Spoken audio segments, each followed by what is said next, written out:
نحمده ونصلي ونسلم على رسوله الكريم أما بعد فأعوذ بالله من الشيطان الرجيم بسم الله الرحمن الرحيم صدق الله العلي العظيم رب العالمین ہمیں نور قرآن پاک سے منور فرمائے، آمین۔ ارشاد فرمایا وَاتْلُ عَلَيْهِمْ نَبَأَ نُوحٍ، اور آپ انہیں نوح علیہ السلام کی خبر پڑھ کر سنائیے۔ سورہ یونس مکی ہے اور اس میں مشرکین مکہ سے خطاب کیا گیا۔ مشرکین مکہ بتوں کی پوجا کرتے اور کئی سو سالوں سے وہ یہ کام میں ملوث تھے۔ وہ یہ سوال کرتے تھے کہ اگر ہم غلط ہیں تو پھر خانہ کعبہ پر ہمیں قبضہ کیوں حاصل ہے، مسجد الحرام پر ہمیں قبضہ کیوں ہے؟ اگر یہ 360 بت غلط ہیں تو اللہ کے گھر میں ہم نے نصب کیے ہیں تو ہم پر اللہ کا عذاب کیوں نہیں آتا؟ تو انہیں اس واقعے میں سمجھایا یہ جا رہا ہے کہ یہ اللہ تعالی کی حکمت ہے، اس کی مصلحت ہے، وہ ڈھیل دیتا ہے۔ جیسے نوح علیہ السلام کی قوم 950 سال تک حضرت نوح علیہ السلام کے سمجھانے کے باوجود انہوں نے شرک سے اور کفر سے توبہ نہ کی تو 950 سال تک ان پر عذاب نہیں آیا، اور 950 سال تک وہ یہی کہتے رہے کہ صدیاں گزر گئیں، آپ یہ کہہ رہے ہیں کہ گناہ کرو گے، شرک کرو گے، کفر کرو گے تو عذاب آ جائے گا، لیکن ہم پر تو ابھی تک کچھ نہیں آیا۔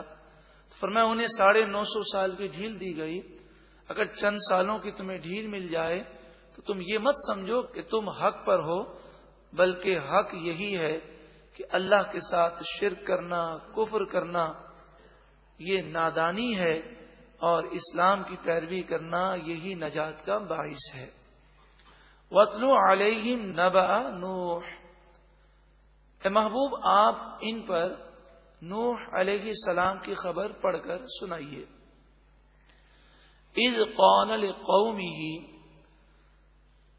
جب آپ نے اپنی قوم سے فرمایا، یا قومی، اے میری قوم، ان کان کبر علیکم مقامی، اگر میرا قیام کرنا تم پر شاق گزرتا ہے، تمہیں برا لگتا ہے کہ میں 950 سال سے تمہیں تبلیغ کر رہا ہوں، وَتَذْكِيرِي بِآيَاتِ اللَّهِ، اور میں اللہ کی آیتوں کی یاد تمہیں جو دلاتا ہوں، یہ یاد دلانا اگر تمہیں برا لگتا ہے اور تم میرے خلاف سازش کرنے کی تیاری کر رہے ہو اور مجھے شہید کرنا چاہتے ہو، فَعَلَى اللَّهِ تَوَكَّلْتُ، پس اللہ ہی پر میں نے بھروسہ کیا، فَأَجْمِعُوا أَمْرَكُمْ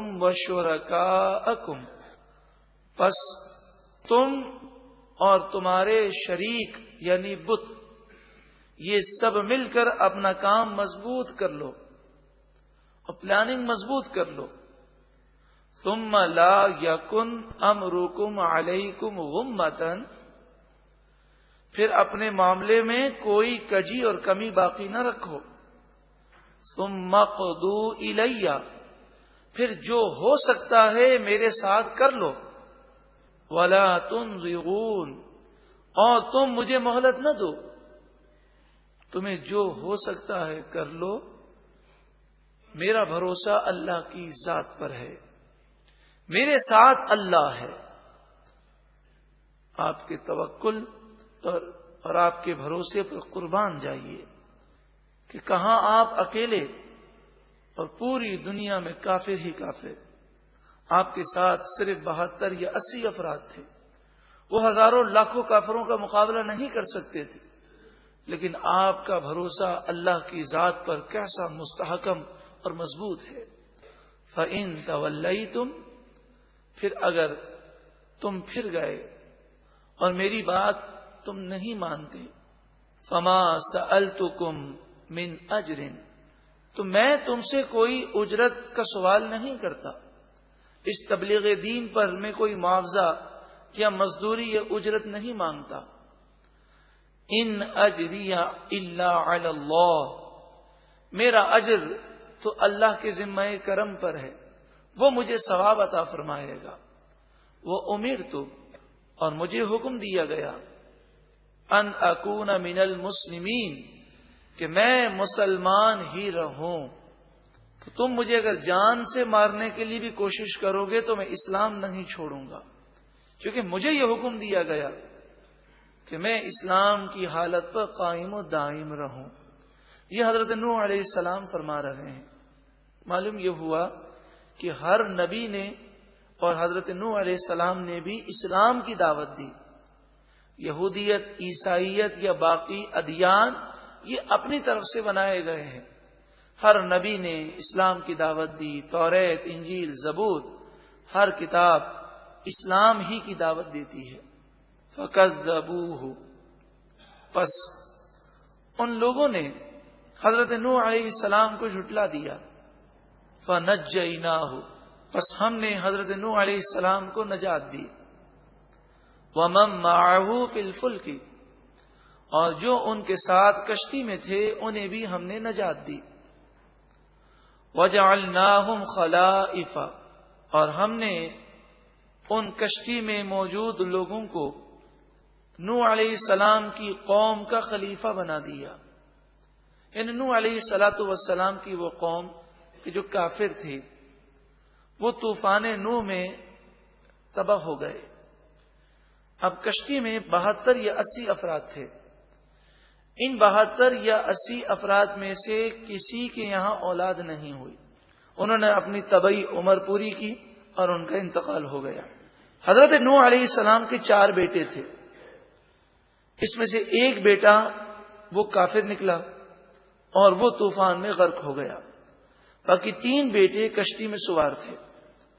ان 3 بیٹوں سے اللہ تعالی نے افزائش نسل کا سلسلہ فرمایا، یعنی بعد کے جتنے انسان ہیں وہ حضرت نوح علیہ السلام کے 3 بیٹوں کی اولاد میں سے ہیں۔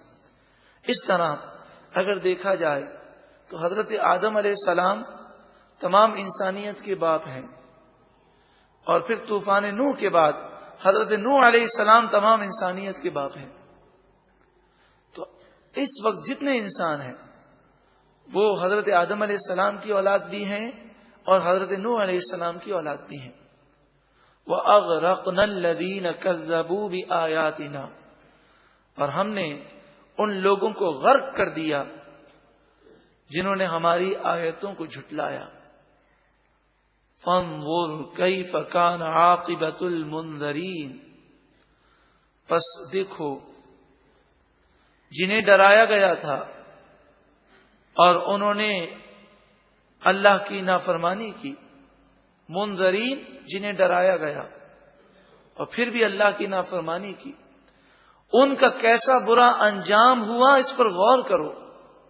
عبرت ہے ان لوگوں کے لیے کہ جو اس ڈھیل کو رحمت سمجھ کر توبہ نہیں کرتے بلکہ اور سرکشی پر اتر آتے ہیں۔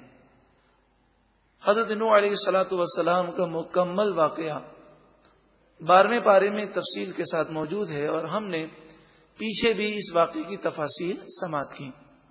ثم پھر بعثنا من بعده رسلا الى قومهم، پھر ہم نے حضرت نوح علیہ السلام کے بعد لوگوں کی طرف کئی رسول بھیجے۔ حضرت ہود علیہ السلام، حضرت صالح علیہ السلام، حضرت شعیب علیہ السلام، حضرت لوط علیہ السلام، یعنی حضرت موسیٰ علیہ السلام سے پہلے جتنے رسول بھیجے گئے ان سب کا ذکر ہے، اور پھر آگے حضرت موسیٰ علیہ السلام کا ذکر ہے۔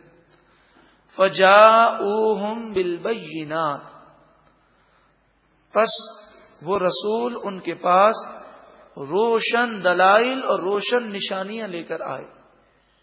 قوم کو کوئی شک نہ تھا کہ یہ سچے رسول نہیں ہیں۔ ایسے دلائل واضح کر دیے کہ ہر آدمی اس بات کو یقین کر لے کہ یہ اللہ کے بھیجے ہوئے رسول ہیں. فما كانوا ليؤمنوا بما كذبوا به من قبل، پس جس چیز کو وہ پہلے جھٹلا چکے تھے پھر اس پر وہ ایمان نہ لائے. کافروں کا یہ طریقہ ہے، ایک دفعہ وہ کسی چیز کا انکار کر دیں اور کسی گناہ میں ملوث ہو جائیں، پھر انہیں کوئی نصیحت کرے تو اکثر کافر اس نصیحت کو قبول نہیں کرتے. وہ اپنے رسم و رواج، اپنے آباء و اجداد کے طریقوں پر چلتے ہیں. لیکن مومن ایسا نہیں ہوتا، خوش نصیب ایسے نہیں ہوتے. وہ ہر دن اپنی اصلاح کی فکر کرتے ہیں، اپنے اندر خامیوں کو، خرابیوں کو ڈھونڈ کر وہ اسے دور کرنے کی کوشش کرتے ہیں. کذالک، اسی طرح، نطبع علی قلوب المعتدین، حد سے بڑھنے والوں کے دلوں پر ہم نے مہر لگا دی. جنہوں نے سرکشی کی، کفر کیا، گناہ کیے، تو گناہوں کی کثرت کی وجہ سے ان کے دل سیاہ ہو گئے. اب وہ کسی نصیحت کو قبول نہیں کرتے.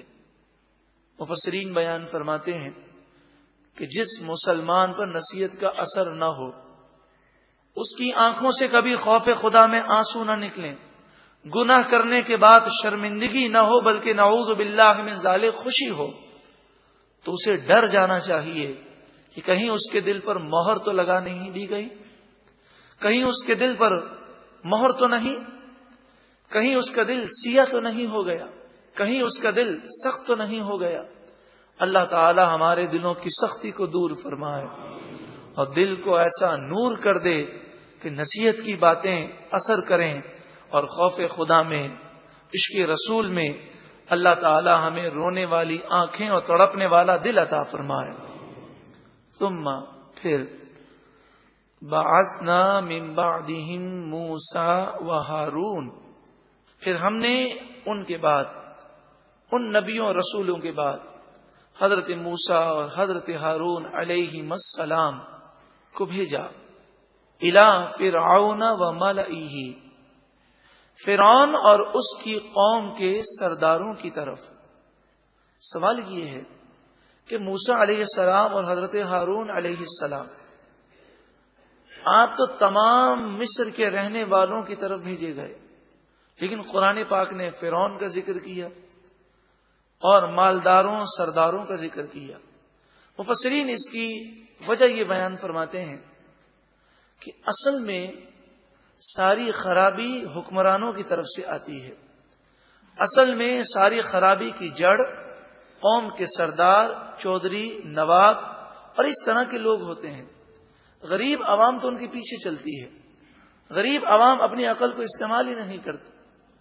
اگر حکمراں نیک ہوں تو لوگ نیکی کی طرف مائل ہوتے ہیں. اگر حکمراں روشن خیالی کے نام پر بے حیائی کو پھیلائیں تو لوگ بے حیائی کی طرف چلے جاتے ہیں. لیکن مسلمان ایسا نہیں ہوتا. مسلمان حکمرانوں کو اور مالداروں کو یا افسروں کو نہیں دیکھتا. مسلمان یہ دیکھتا ہے کہ میرے رب کا کیا حکم ہے، میرے رسول کا کیا حکم ہے. اور پھر دوسری بات یہ ہے کہ اگر فرعون راہ راست پر آ جائے اور بڑے بڑے مالدار اور سردار راہ راست پر آ جائیں تو پھر پوری قوم کا راہ راست پر آ جانا ایک بہت آسان امر ہے. بِآیاتنا، ہماری آیتوں کے ساتھ، ہماری نشانیوں کے ساتھ موسیٰ علیہ السلام اور ہارون علیہ السلام کو ہم نے بھیجا. فاستکبروا، پس ان مغروروں نے تکبر کیا، ان کافروں نے. وَكَانُوا قَوْمًا مُجْرِمِينَ، اور وہ گناہگار قوم تھے، مجرم قوم تھی. فلما، پس جب، جاءہم الحق، ان کے پاس حق آ گیا، واضح ہو گیا کہ حضرت موسیٰ علیہ السلام سچے اللہ کے نبی اور رسول ہیں. من عندنا، ہماری طرف سے حق آ گیا. قالوا، تو انہوں نے حق کو اس طرح جھٹلایا، وہ بولے ان ھذا لسحر مبین، بے شک یہ تو ضرور کھلا جادو ہے. یعنی پہلے تو انہوں نے نشانیاں مانگی. جب حضرت موسیٰ علیہ السلام نے 2 نشانیاں پیش کی، ایک تو یہ کہ آپ اپنا ہاتھ مبارک بغل میں ڈال کر جب نکالتے تو سورج سے زیادہ روشن ہو جاتا، کسی کی تاب نہ تھی کہ وہ اس کو دیکھ سکے. اور جب آپ اپنا عصا زمین پر ڈالتے تو وہ بہت بڑا اژدہا بن جاتا، جس کی لمبائی مفسرین نے 1 میل لکھی. ذرا غور کریں، آپ نے یہ خبر تو سنی ہوگی کہ کسی علاقے میں 7 فٹ کا اژدہا پایا گیا، اور انڈونیشیا میں غالباً اس اژدہے نے 11 کتوں کو نگل لیا. تو 7 فٹ کے اژدہے میں اتنی ہیبت ہے. تو حضرت موسیٰ علیہ الصلوۃ والسلام جب اپنی لاٹھی ڈالتے اور وہ اتنا بڑا اژدہا بن جاتا، صرف اس کا جبڑا جب کھلتا تو فرعون کا پورا محل ایسا لگتا گویا کہ اس کے جبڑے میں بیٹھا ہوا، اتنا بڑا اژدہا. تو جب ان کی عقلیں اس کی طرف راغب ہونے لگیں کہ واقعی یہ ایک ایسی چیز ہے کہ جو انسانی بس و طاقت کی نہیں ہے، یہ اللہ کی طرف سے دی ہوئی نشانی ہے، یہ معجزہ ہے، تو شیطان نے ان کے دل میں یہ بات ڈال دی کہ اسے جادو مشہور کر دو. اور انہوں نے غریب عوام کو بے وقوف بنانے کے لیے یہ مشہور کر دیا کہ موسیٰ علیہ السلام تو جادوگر ہیں. قال موسیٰ، حضرت موسیٰ علیہ السلام نے فرمایا، اتقولون للحق لما جاءکم،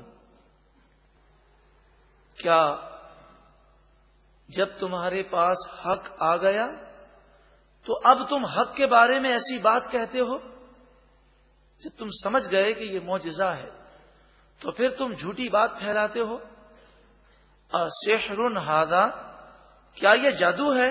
ہرگز نہیں. ولا یفلح الساحرون، اور جادوگر کبھی کامیاب نہیں ہوتے.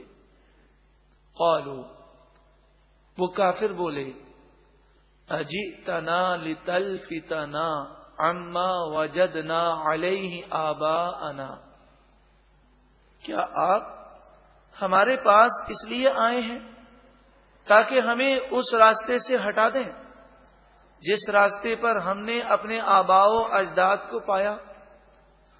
وہ شرک کرتے، کفر کرتے اور گناہوں بھری زندگی گزارتے، تو ہم ان رسم و رواج کو چھوڑ دیں؟ وَتَكُونَ لَكُمَ الْكِبْرِيَاءُ فِي الْأَرْضِ، اور تاکہ تم دونوں کی بڑائی ہو جائے زمین میں، ہم تمہاری بات مان لیں اور تمہیں سردار مان لیں. حضرت موسیٰ علیہ السلام اور حضرت ہارون علیہ السلام سے کافروں نے اور فرعون نے یہ بات کہی. وَمَا نَحْنُ لَكُمَا بِمُؤْمِنِينَ، اور ہم ہرگز تم دونوں پر ایمان نہیں لائیں گے، تم چاہے کتنی ہی نشانیاں دکھا دو. اب جو ضد کرے اور کہے میں نہ مانوں، تو قرآن مجید فرقان حمید نے جا بجا یہ فرمایا کہ ایسے لوگوں کو ہدایت نہیں ملتی. مسلمان کو ضد نہیں کرنی چاہیے. مسلمان کو قرآن و حدیث کا راستہ، صحابہ کرام، تابعین، تبع تابعین کا راستہ، وہ بزرگان دین جو پوری رات قرآن پاک کی تلاوت کرتے، ان کے راستوں کو سمجھ کر مسلمانوں کو اسی راستے کی پیروی کرنی چاہیے. اور نصیحت آ جانے کے بعد ضد نہیں کرنی چاہیے کہ گناہ کی ضد کرنا یہ تباہی ہے. وَقَالَ فِرْعَوْنُ ائْتُونِي بِكُلِّ سَاحِرٍ عَلِيمٍ، فرعون بولا میرے پاس ہر قسم کے جاننے والے ماہر جادوگر لے کر آؤ. فَلَمَّا جَاءَ السَّحَرَةُ، پھر جب تمام جادوگر آ گئے اور جادوگروں نے فرعون سے کہا کہ ہمیں کیا ملے گا اگر ہم غالب آ گئے. فرعون نے کہا کہ تم پوری مملکت میں میرے خاص ہو جاؤ گے، مقرب ہو جاؤ گے. پھر جادوگروں نے ادبن کہا کہ اے موسیٰ علیہ السلام، آپ اجازت دیں تو ہم اپنا جادو پیش کریں، یا آپ کی مرضی ہو تو پہلے آپ اپنی لاٹھی ڈالیں. موسیٰ علیہ الصلوۃ والسلام نے فرمایا، قال لهم موسیٰ، موسیٰ علیہ السلام نے ان جادوگروں سے فرمایا، القوا ما انتم ملقون، جو تمہیں ڈالنا ہے ڈال دو. فلما القوا، پھر جب انہوں نے اپنی لاٹھیاں اور رسیاں ڈالیں تو جادو کے زور پر انہوں نے لوگوں کی آنکھوں پر ایسا منتر کیا کہ وہ لاٹھیاں اور رسیاں ایسا محسوس ہونے لگیں جیسے سانپ ہیں جو میدان میں چل رہے ہیں. یہ نگاہوں کا دھوکہ تھا، حقیقتاً کچھ بھی نہیں تھا. قال موسیٰ ما جئتم بہ السحر، موسیٰ علیہ السلام نے فرمایا تم جو کچھ لے کر آئے ہو یہ جادو ہے، جو نگاہوں کا دھوکہ ہے، جنات کی شرارتوں کا نتیجہ ہے.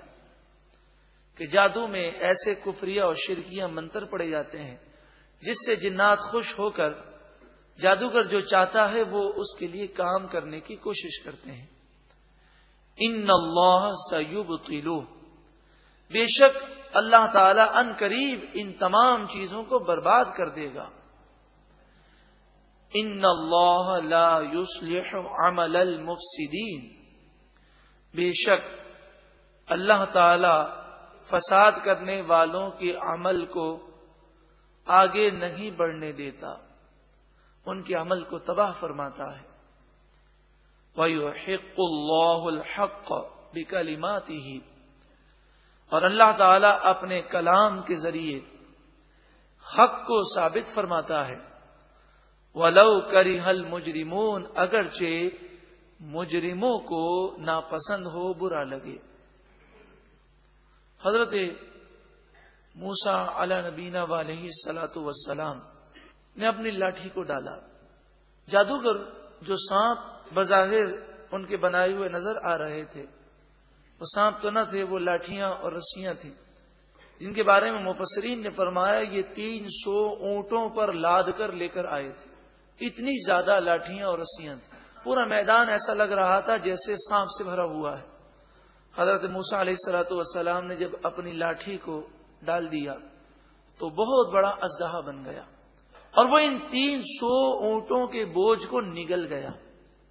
اب آپ اس خبر پر غور کریں کہ انڈونیشیا میں ایک اژدہا جو 7 فٹ کا تھا وہ باغ کی حفاظت کرنے والے 11 کتوں کو نگل گیا. تو جب 7 فٹ کا اژدہا 11 کتوں کو نگل سکتا ہے تو حضرت موسیٰ علیہ الصلوۃ والسلام کا جو اژدہا یہ تو معجزہ تھا، تو کیا وہ 300 اونٹوں کے بوجھ کو نگل نہیں سکتا؟ یہ میں نے وضاحت اس لیے کی کہ بعض لوگ مغرب سے اور میڈیا سے اس قدر متاثر ہو جاتے ہیں کہ ہر چیز کو اپنی عقل پر تولنے لگتے ہیں. اب کوئی چیز اگر ان کی عقل میں نہ آئے تو وہ یہ نہیں سمجھتے کہ ہماری عقل کا قصور ہے. اگر قرآن و حدیث کی بات ہماری عقل میں آ جائے تو یہ ہماری عقل کی سعادت ہے، اور اگر ہماری عقل میں اس کی حکمت سمجھ میں نہ آئے، اس کی لاجک سمجھ میں نہ آئے تو یہ ہماری عقل کا قصور ہے. وہ بات تو سچی ہے. تو جب یہ خبر کو سامنے رکھا جائے تو یہ کوئی بعید نہیں ہے. ان اللہ علی کل شیء قدیر، بے شک اللہ تعالی ہر چاہت پر قادر ہے. آج کل کے اژدہا 7 فٹ اور 10 فٹ کے ہوتے ہیں، کچھ 15 فٹ کے بھی ہوتے ہیں. تو حضرت موسیٰ علیہ الصلوۃ والسلام کا وہ اژدہا کہ جو معجزہ تھا، اگر وہ 1 میل تک بڑا ہو اور اس کا جبڑا اتنا بڑا ہو تو یہ کوئی ناممکنات میں سے نہیں ہے. اللہ تعالیٰ جو چاہے کر سکتا ہے. اب جب یہ اژدہا سارے اونٹ کے بوجھ کو یعنی لاٹھیوں اور رسیوں کو نگل گیا، موسیٰ علیہ السلام نے اپنا ہاتھ رکھا تو دوبارہ لاٹھی بن گیا. جادوگر فوراً سجدے میں گر گئے اور ایمان لے آئے، اس لیے کہ جادوگر سمجھتے تھے کہ جادوگر پر کسی کا جادو اثر نہیں کرتا. انہوں نے یہ خیال کیا کہ یہ نظر بندی نہیں، یہ حقیقت ہے. آپ کا جو لاٹھی سے اژدہا بنا وہ واقعی اژدہا تھا، اس نے جن چیزوں کو نگلا واقعی نگلا ہے. کیونکہ اگر یہ آنکھوں کا دھوکہ ہوتا تو لاٹھی بننے کے بعد ہماری لاٹھیاں نظر آتی ہیں، اور اگر یہ لاٹھی نگل گئی ہے تو 300 اونٹوں کے بوجھ کو نگلنے کے بعد تو لاٹھی بہت موٹی ہو جائے. تو ان چیزوں پہ غور کر کے جادوگر فوراً سجدے میں گر گئے, ایمان لے آئے. فرعون نے انہیں سخت سزائیں دیں مگر پھر بھی وہ ایمان سے نہ پھرے, اور حضرت موسیٰ علیہ السلام سے مقابلہ شروع کرنے سے پہلے انہوں نے ادباً یہ کہا تھا, اے موسیٰ علیہ السلام اگر آپ اجازت دیں تو ہم اپنی لاٹھیاں ڈالیں. اس ادب کی وجہ سے اللہ نے انہیں ایمان کی دولت عطا فرمائی, اور ایسی دولت عطا فرمائی کہ فرعون نے انہیں درخت پر لٹکایا اور ان کے ہاتھوں اور پاؤں میں کیلیں ڈالی, اور کیلیں ٹھونک کر کیلیں جسم سے آر پار کر دیں. انہوں نے کہا تو کچھ بھی کر لے ہم اس ایمان کو نہیں چھوڑیں گے. تو جو باادب ہوتا ہے اللہ تعالیٰ اسے ایسا ایمان عطا فرماتا ہے کہ وہ ایمان پر اسے مضبوطی مل جاتی ہے.